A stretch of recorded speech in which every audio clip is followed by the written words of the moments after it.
So I'm doing this Discord and Patreon challenge with this fella named Kist. He's a professional guitarist, and he's got a bunch of members in his rooms, and then he lays out a backing track for the month, and everyone plays lead lines over it, records themselves, and uploads it, and there's sort of a voting that goes on. It's lots of fun. This is the third month I'm participating, and I can say my playing's improved just by going through those motions, trying to make something decent enough that you want other people to hear it, uploading it, and then realizing all your mistakes after, but you can, it's a healthy environment, Anyway, this month's one is in D minor. It's a D minor blues, and I thought I would just mention this little trick.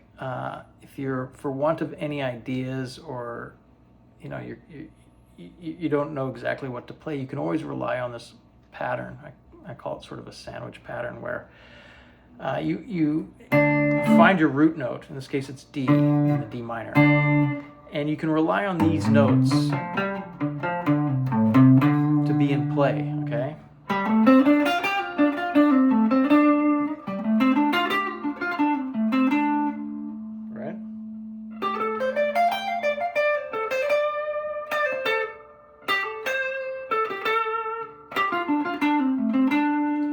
What it is you're playing a pattern that's from the 4th degree to the 4th degree, okay? So in D minor, the pattern's going to start on a G, okay? G is the 4th of D.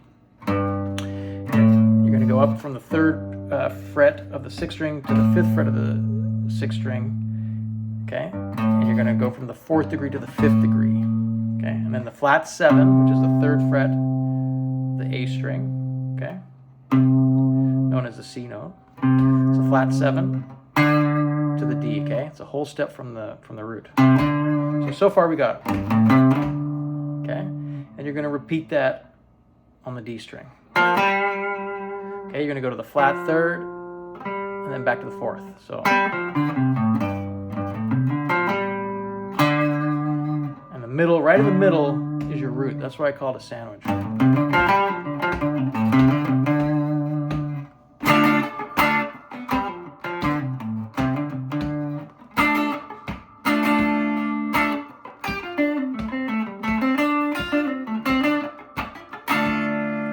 Now, when you do an octave higher, you got to remember when you transition from the 3rd to the 2nd string that you go up half a step.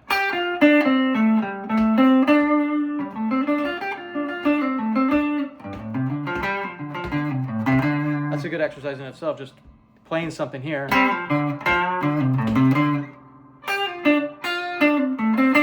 then repeating it in another part on the fretboard. Okay, so wherever you have a D, you can play that, okay?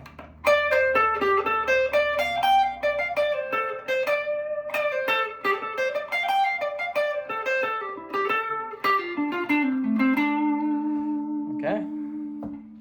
So in a 12-bar blues, in D minor, you'd have 4 bars of D minor.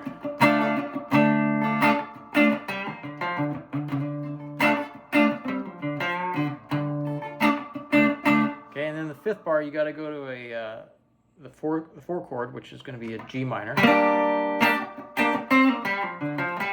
Okay, the same pattern is going to work. Here's your root, so you're just going to shift it for the chord change. Okay, so again, it's going to sound like this when you transition. So you're.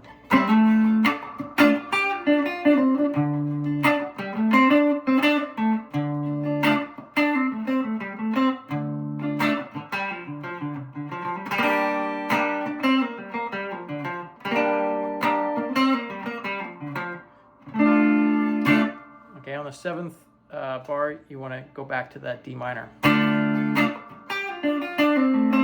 I'll just mention that when you do that chord change, you want to kind of land on that root of the next chord or the 3rd. In this case, that would be either transitioning from a D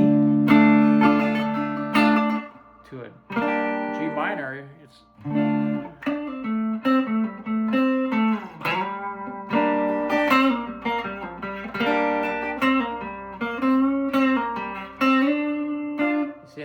that 7th bar, you want to go back and hit that D, or you can hit the flat 3rd, okay? So the flat 3rd in the case of G is going to be, instead of B flat. So how would that sound? So 1, 2, 3, 4.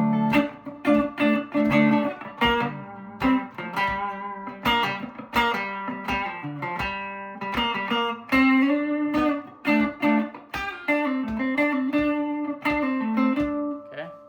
Then you got 2 bars of that D minor. So you're back to this pattern. Now this one, so you got 4, and then you got 2, right? That makes 6, and then you got another 2. That brings you to 8, and then on the 9th bar, you're going to go to an A major.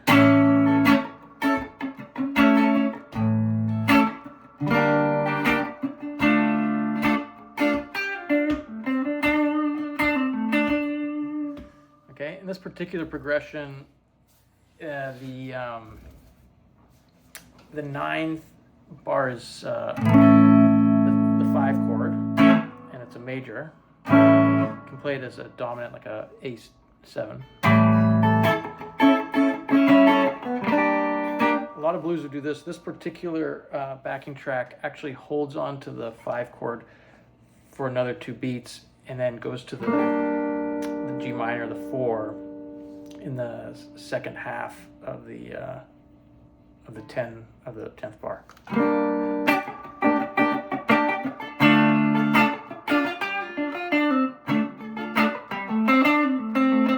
Start again.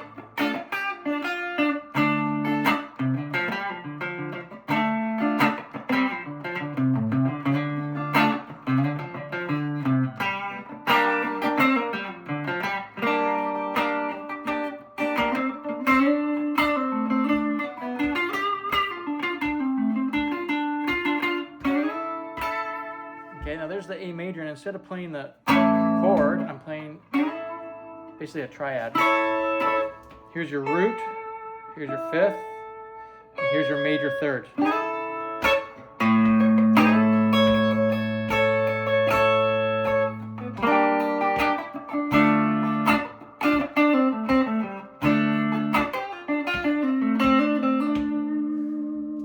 Okay, so I don't know.